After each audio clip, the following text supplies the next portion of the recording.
Takahashi, the 30-year-old woman from Maui, Hawaii, who temporarily went missing back in November, has reportedly reconnected with her family and assured them that she is safe. The family did not go into further detail about her location or the circumstances surrounding this peculiar case. She went missing after arriving at LAX from Maui, where she missed her connecting flight from Los Angeles to New York City.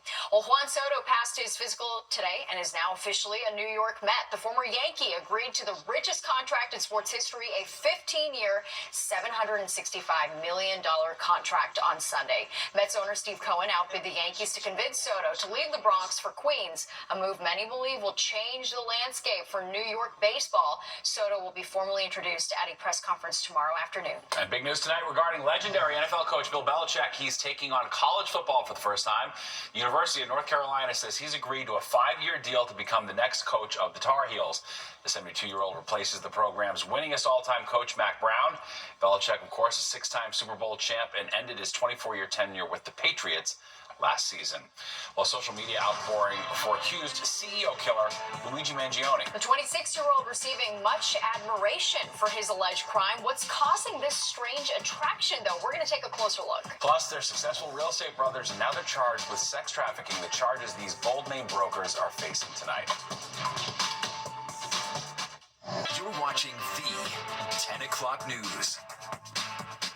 He's accused of cold-blooded murder in Midtown Manhattan, but instead of condemnation, 26-year-old Luigi Mangione is getting support. Social media buzzing with sympathy for the suspect, who police say gunned down the CEO of United Healthcare. All right, Fox 5's Teresa Priolo is here now with a look at what's driving all this, Teresa. Yeah, Steve and Natasha, is he an avenger or is he an assassin? That depends on which corner of the internet you're in.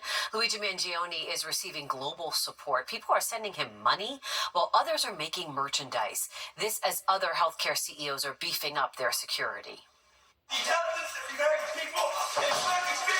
It's a case that has simultaneously heightened fears and tapped into a deep distrust of the one industry every person in this country relies on, the healthcare industry. In the days since Luigi Mangione allegedly executed United Healthcare CEO Brian Thompson, other healthcare execs have beefed up their own security. Their names have been either scrubbed from their company websites or they're hard to find. And now their pictures are plastered on wanted posters all over the city. The reason, the concern is they're next. We'll say it over and over. Violence is never the answer. You can only push people so far. And then they start to take matters into their own hands. The support for Mangione is unlike what's typically seen in high-profile murder investigations. Merchandise is being sold on Etsy. Mommy's Little CEO Killer, Defend, Deny, Depose, mugs and hats, free Luigi totes on Amazon. Support has gathered steam on social media and e-commerce sites. I think the popular support, it's hard to know whether it's more than it might have been some years ago, but it's certainly more visible than it would have been many years ago.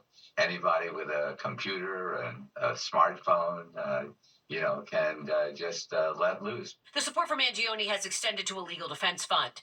GoFundMe has recently removed a fundraiser in his name, but the site Give Send Go has not. They've set a $200,000 fundraising goal. $40,000 has already been raised. Even more shocking, the written support for this alleged assassin.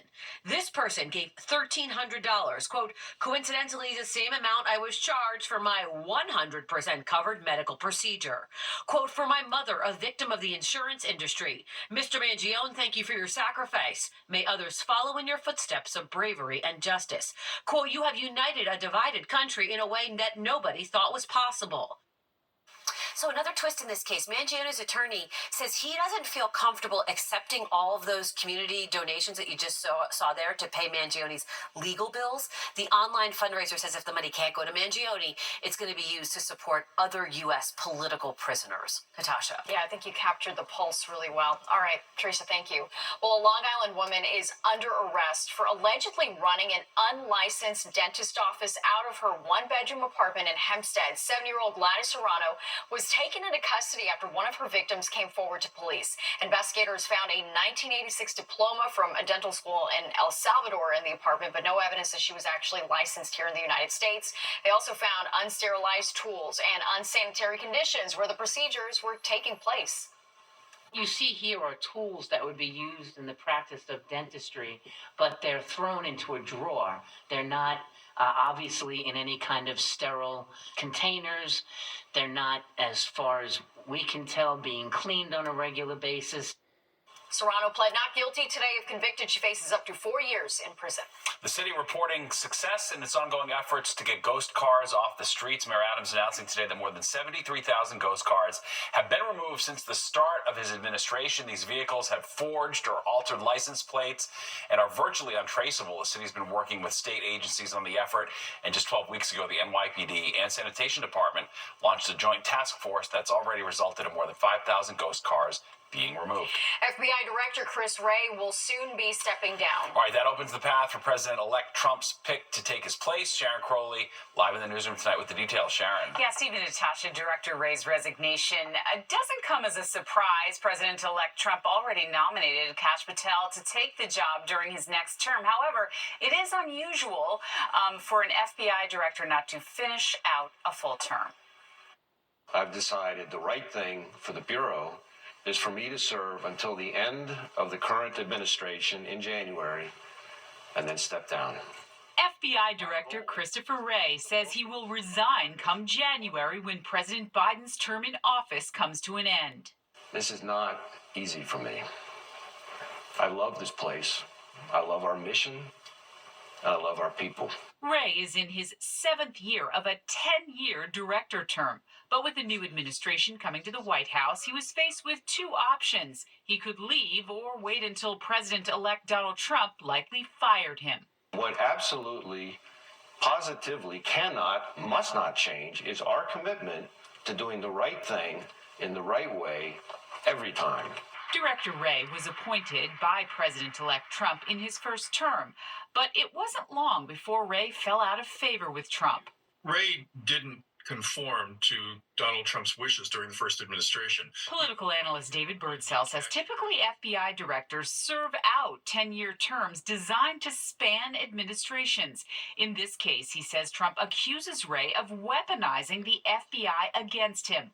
Trump posted as much on Truth Social, saying in part, "Under the leadership of Christopher Wray, the FBI illegally raided my home without cause, worked diligently on illegally impeaching and indicting me, and has done everything else to interfere with the success and future of America." Trump has already nominated Kash Patel to head the FBI in his next term.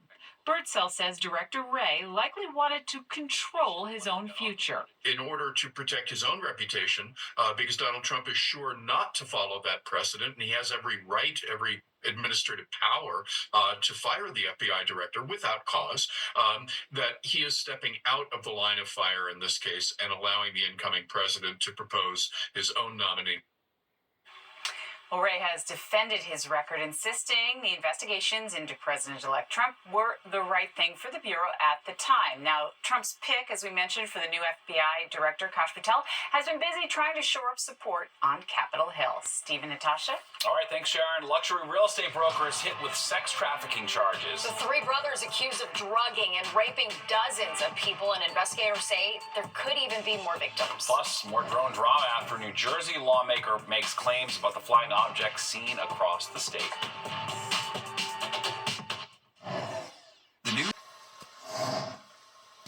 Luxury real estate brokers accused of sex trafficking. All right, they appeared in Manhattan federal court today where prosecutors say they worked together to drug, sexually assault, and rape dozens of victims.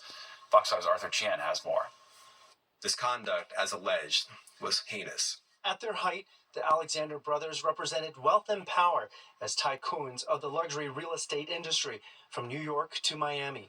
On Wednesday morning, all 3 brothers, Alon, Oren, and Tal Alexander, were arrested at their expensive homes in Miami and charged with multiple counts of human trafficking, allegedly working together over the years to repeatedly and violently drug, sexually assault, and rape dozens of female victims. The Alexander brothers and others procured drugs that they agreed to provide to the women, including cocaine, mushrooms, and GHB. As we allege, these drugs caused some of the women to be physically unable to fight back or to escape. Federal authorities say for more than a decade, the Alexander brothers found their victims in person, on social media, and on dating apps, even using party promoters, often offering to pay for their travel and accommodations for trips.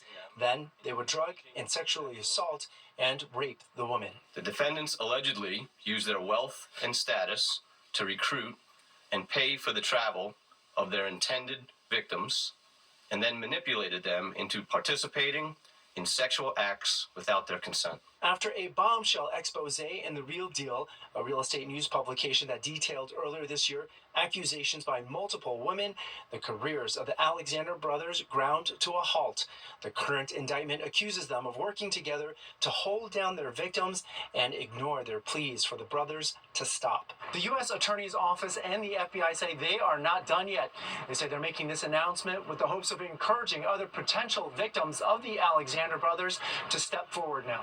Bravery can be very infectious. Alon Oren and Tal Alexander face up to life in prison on the human trafficking charges, and authorities say more charges could be filed.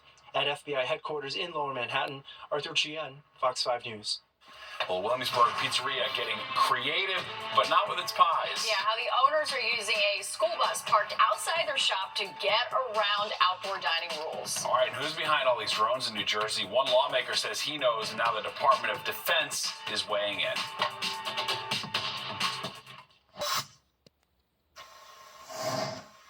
People living in New Jersey want answers. Who is behind dozens of drones flying over their neighborhoods? Well, now one New Jersey lawmaker says he knows. Kendall Green joins us with what he has to say. Kendall. Hey, good evening, Steve and Natasha. Some of these drones are said to be the size of SUVs, yet it is unclear where they're from. There was a security briefing among Jersey lawmakers that yielded no new information, perhaps creating more space for public speculation. Drone drama in Jersey, stirring up fear, fascination, and frustration after weeks of mystery centered on sites like this. These are all drones in the sky. Mystery drones concerning residents, wanting to know who's behind them, where they're from, and how officials haven't answered those questions. I'd like to know exactly what's going on. These moving dots have been spotted from as far as Jersey Shore to Morris County, where officials at an Army facility there reported spotting at least 10 illegal unauthorized drones in its airspace for weeks now. These drones should be shot down. As speculation takes flight, partially piloted by Republican Congressman Jeff Van Drew. Iran launched a mothership probably about a month ago that contains these drones. That mothership is off, I'm going to tell you the deal. It's off the east coast of the United States of America. There is not any truth to that. Those claims, though, quickly debunked by the Department of Defense. There is no Iranian ship off the coast of the United States, and there's no so-called mothership launching drones towards the United States. A Homeland Security briefing for the state legislators' 120 members at New Jersey State Police Headquarters Wednesday may have done more harm than good. You would expect to learn something substantial. Assembly member Brian Bergen tells Fox 5 he walked out of it early, less informed and more frustrated. They didn't tell us anything. They said, we don't know where what the drones are. We don't know where they're coming from. We don't know where they're going. We don't know who's doing them. While Governor Phil Murphy, who didn't attend the briefing, maintains his own sense of frustration. It's really frustrating that we don't have more answers as to where they're coming from and why they're doing what they're doing. The Department of Defense stated those drones pose no credible threat, but to clarify the congressman's statement, the FAA says it is illegal to shoot down a drone without an imminent threat.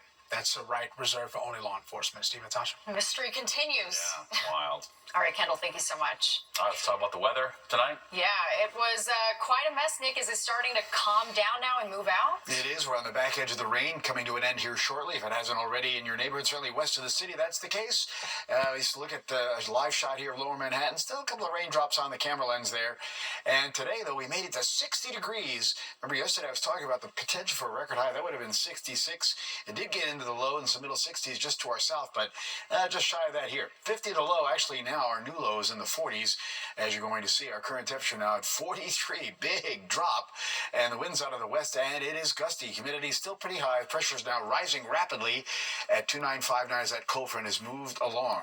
All right, so how do we do as far as rainfall? A little less than expected, but still an inch and a half at Islip, inch and a third there at Bridgeport, almost an inch and a half there at Hartford. Jackpot so far up there at Poughkeepsie, 1.75, close to an inch in the city and the nearby areas. And again, temperatures now down into the 40s, still 53 out in the Hamptons. But look at Scranton, Allentown, down to Trenton. They're in the 30s. They'll be in the 20s tomorrow morning, as will a lot of the suburbs to the north and west. So we've got a temperature drop of about 7 to 12 degrees across the area. Earlier on in the day, we were about 15 degrees warmer than yesterday. All right, there's the west-northwest wind. Again, it's picked up in speed. It's been pretty gusty. Now we're seeing 15 to 25 mile per hour sustained speed, but it is gusting to 30, 35, even close to 40 miles per hour in a few spots. It will stay gusty tonight, and it will stay gusty again tomorrow. And look at already, wind chill numbers. They're back down into the 20s. Hudson Valley, North Jersey over there, Scranton, only feeling like 20 right now, 24 at Islip and Belmar. So the cold has returned, and again, our feels like numbers are going to be feeling the same tomorrow, pretty much holding in the 20s.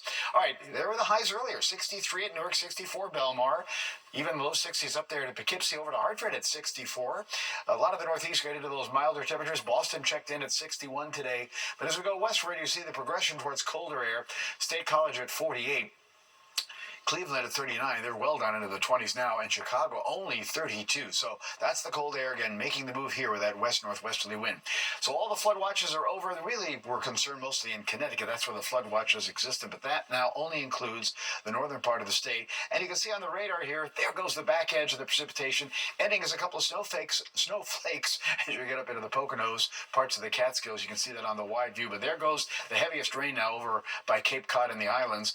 As we go westward, some snow showers off to the west. We won't see those, but you can see there's nothing going all the way into the middle part of the country, so our forecast is going to stay dry for a couple of days, just colder. All right, upper 30s in the city out the door in the morning, upper 20s, lower 30s north and west. We don't really move that thermometer much tomorrow. Holding in the upper 30s, again, strong west-northwest wind, keeping wind chills in the 20s. Tomorrow night, teens. Low 20s to the north and west. It'll be in the mid-20s or so in the city. And then a cold Friday will struggle to get into the middle 30s in most spots. Going down to 36 tonight.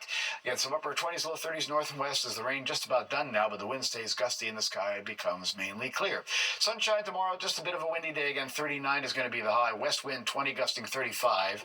Only 35 Friday with sunshine. Morning lows mid-20s. Still cold Saturday, 39. Back to the 40s Sunday, but some clouds gather. The rain holds off till Monday and Tuesday. Those days in the 50s, though, and then windy, drying out in time for Wednesday. All right, 55. Let's go. Let's get there. All right, Nick, thank you. Brooklyn's very own Mo Better Jaguars remain undefeated. Nice. The Pop Water team will be playing in the National Championship this Friday. It was a close game, but they came out on top 13-12. We first introduced you to the team last week as they were scrambling to find the money to travel to Florida, but the struggle didn't last long. The community rallied to make their dreams possible. Love to see that. Good Day anchor Rosanna Scotto was honored today at a Catholic Charities luncheon, and Good Day anchor Kurt Menefee emceed the event. The annual luncheon raises money for the charity. Rosanna was presented the Christmas Angel Award by Archbishop Timothy Cardinal Dolan for her commitment, dedication, and contributions to Catholic charities. Congratulations, Yeah, here. Very nice. All right, well, the price of eggs has been going up for years. And now they're going to go even higher. We're going to explain all that coming up next.